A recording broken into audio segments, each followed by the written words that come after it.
In one word only, no. How did a small town boy from Austria become one of the most famous people on earth? Arnold was going to be something very successful in his life. He's so charming and he's so smart. You just knew it. You just knew he had a very clear sense of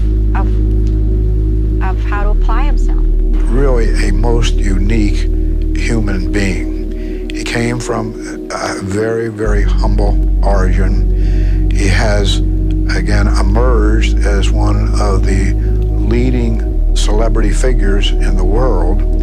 He did it by dint of his own personal effort. I think he takes it very seriously, and he works hard at it. But Arnold works hard at almost everything that he does, and I think whatever he set his mind to, I think he could be successful in. I think that you have to overcome obstacles every day.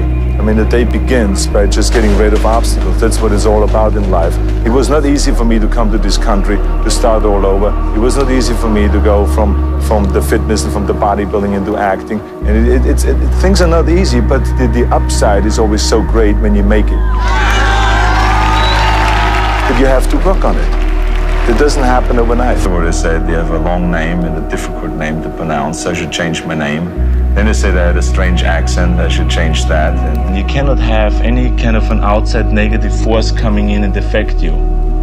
Okay, let's say before a contest, if I get emotionally involved with a girl, that can have a negative effect on my mind and therefore destroy my workout. So therefore I have to cut my emotions off and be kind of cold in a way.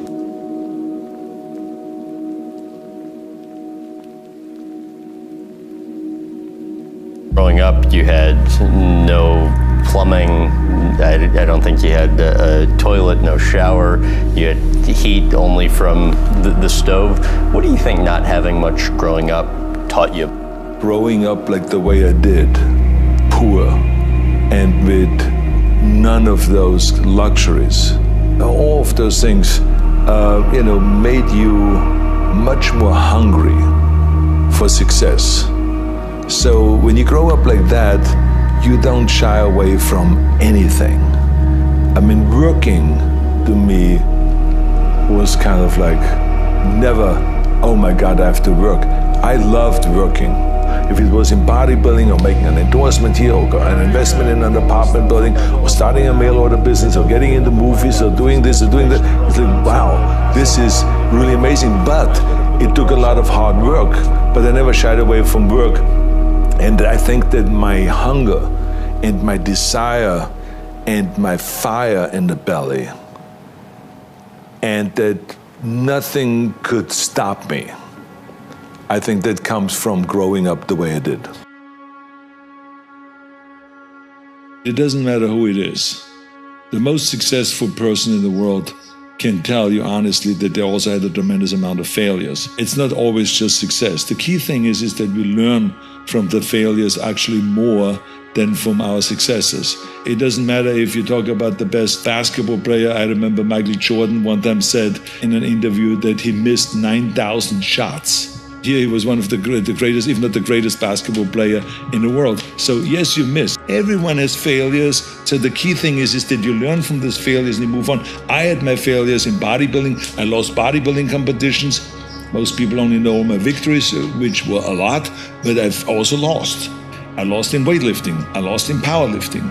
I embarrassed myself many times trying to lift the 500 pounds on a bench press in front of 2,000 people in a beer hall in Germany, and I failed and it crashed on my chest and I couldn't make it, but eventually I did make it. I lost, I had failures in the movie business. I remember I had a lot of movies that went through the roof, but then there were movies that went right in the toilet that were not as successful. Books that I came out with that were on the New York Times bestseller list, and then others that didn't, live up to the expectations and failed. I have failures also, I remember, in my personal life. And I learned from that, and then you move on again. What is important is that you get up. When you fall, the winner always gets up.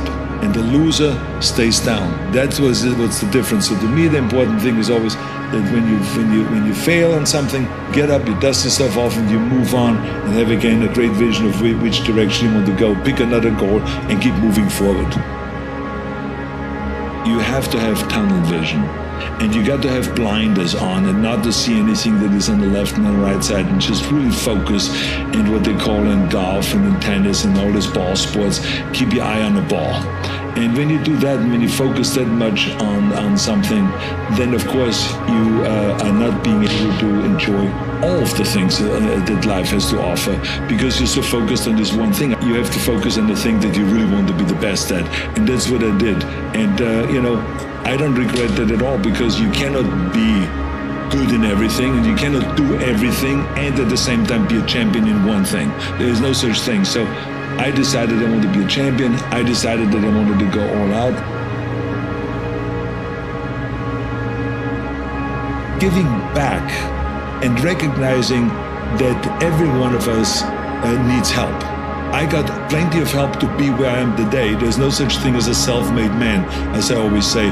There's people that helped me to be where I am today. So it is up to me now to inspire other people, to help them, and to go and reach out and to help. And I just love giving back, where you don't think about what is in it for me, but, how can I help? Part of being successful is to give also something back.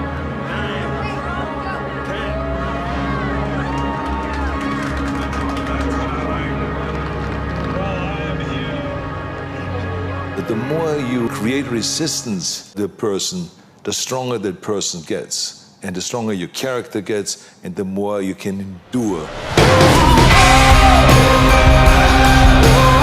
He could, but Arnold has done. You know what I mean? Okay.